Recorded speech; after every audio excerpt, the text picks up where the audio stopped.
Joining us now to try and make sense of some of the curious accounting and predicting in Washington, D.C. is Dr. Ron Paul, chairman of the Campaign for Liberty, my former colleague in the House of Representatives. Dr. Ron Paul, it is great to have you here with us on America's Forum. JD, nice to be with you. So break it down for us, Ron. Is this just Washington's spin about a smaller deficit?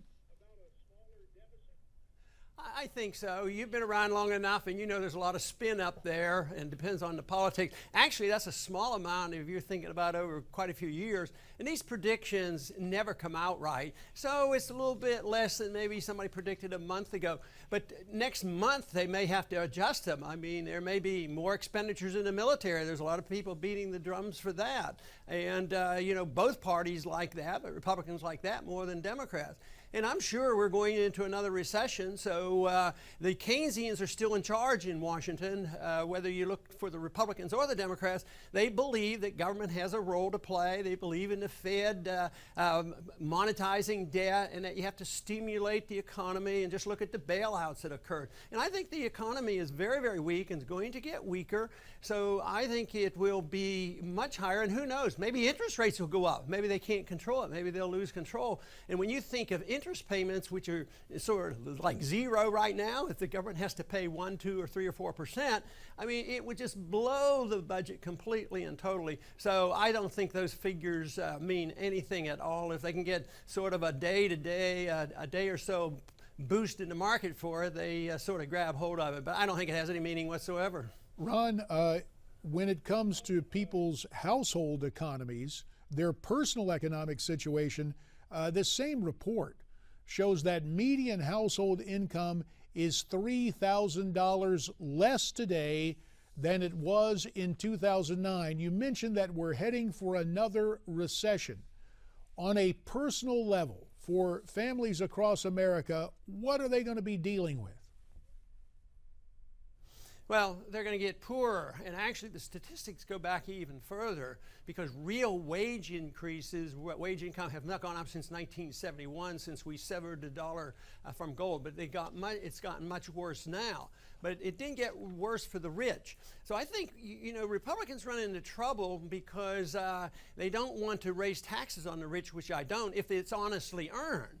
But the truth is, when you destroy a currency, debase the currency, you undermine the middle class gets smaller, more people become poor, and the rich get richer just because of the transfer of wealth by manipulating the currency. And that's what we're seeing. We have a third of the people now on welfare and unemployed. So, and that's going to get worse. This is after how many years they said we have been out of the recession and that we are in economic growth. Well, those numbers don't mean very much either because there are two worlds out there. One, it's the middle class poor, and the other is high middle class and rich, and they're doing okay. But I don't even think that's going to last because I think those people who think they have a lot of wealth in the bank because their stocks are high, that can change around rather quickly.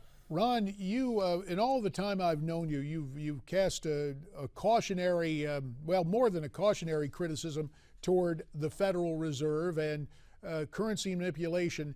When you see guys like Steve Forbes step forward and say, hey, we need to return to a gold standard, are you encouraged by seeing that kind of talk from guys like Steve Forbes? Absolutely, and I find it interesting that I'm sure you remember back to 79 and 80, interest rates were 15%. I mean, prices going up at 15%, interest rates 21%. We had a gold commission, people thinking gold. It's surprising that even in frightening aspects of what people think is deflationary, where interest rates are very low, they're still thinking about gold. So when you see a guy like Forbes and others coming out, Lou Lehrman's another one, has always been a gold guy. But I think another thing that's interesting is what's happening in November. There's a referendum in Swiss, and they were the last ones to go off the gold standard, and it looks like they may be the first ones to go back on. They're going to have a referendum. It won't be a true gold standard, but it will be 20%, and it's sending a message that eventually people are going to return to something, some hard asset, because the trade is in chaos, the debt is out of control. It's the debt really that is the burden. How do you liquidate debt? The Fed thinks if you just print a lot of money, inflation will go up and you'll liquidate debt by devaluing the currencies. But they're unhappy because prices don't go up fast enough. But ask somebody on a fixed income or somebody that's saving money and trying to get interest rates, they're very, very unhappy. So no, there's a lot of talk about gold, and history has shown they always go back to something, some type of a commodity, and gold has always been the most popular one once there is a lot of chaos, because paper money has not lasted a long time. Right now, this is a fairly long time for total paper money to last since 1971. And it's bigger than ever before because the world is engulfed with the dollar standard, and we've been able to issue money as the reserve standard and spend money like crazy overseas. But I think it's coming to an end, and people are going to be rather shocked what they see. Ron, you mentioned Switzerland and a referendum there to return to the gold standard in a way. I'll resist the joke about the Swiss, well, actually the observation of their neutrality internationally gives us a chance to talk about international affairs and possible intervention again in the Mideast with the rise of ISIS. I would imagine you're somewhat cynical about reintroducing American forces or an American presence in the Middle East yet again. I think you guessed right, because I've taken my cues from our early presidents and our Constitution. They preached the gospel of non-intervention in the internal affairs of other nations, and not to get involved in international consequences, and that's all we've been doing. And when did we start to realize, well, maybe it was a good idea, a humanitarian approach, just get rid of Saddam Hussein?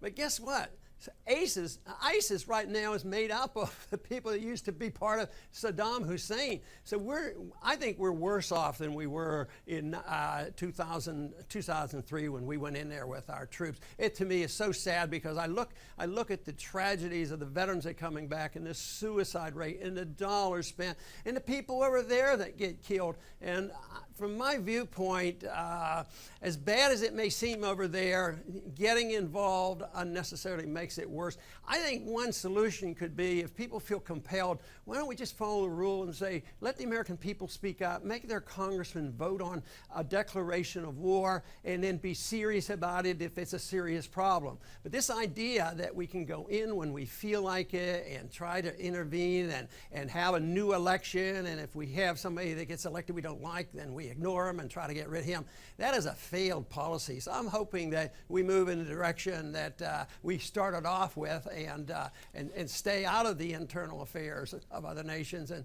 more mind our own business, trade with people and be friends, but not get so involved in all these wars that are going on. Ron, by my count, you ran for president 3 times, Libertarian nominee in '88. Again, you ran in 2008, and once again in 2012. I got to ask, Rand Paul, will he be running for president in 2016?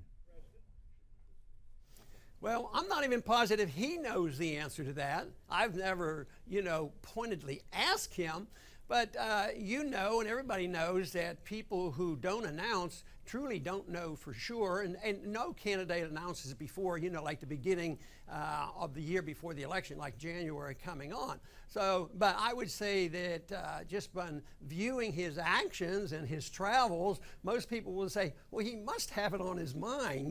People don't go to Iowa and New Hampshire to socialize, and so it's on his mind. But I imagine he'll make up his mind in due time, and there's no need to do it. Nobody else has, so there's no pressure to say, I'm a candidate.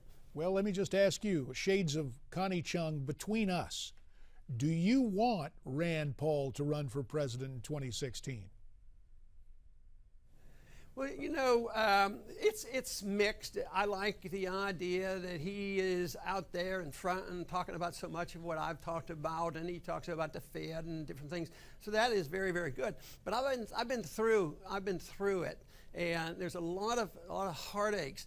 And the other thing is if you're challenging the establishment, and right now, percentage-wise, he's probably doing better than I had done, and I think they'll come down pretty hard on him. I think that is what will happen. So that I don't enjoy watching, but I think that will come. The better he does, he sets himself up as a target. So it's sort of a mixed thing. but I'm always interested in people promoting the ideas. I think politics are secondary to getting people to understand economics and foreign policy, and then our government will respond. So I've always been more interested and involved in education, and I continue to do that with my various organizations. It's so good to hear from you, sir. We're up against the clock. You know that now as a broadcaster. Ron Paul, thank you for your insights, and America's Forum will continue.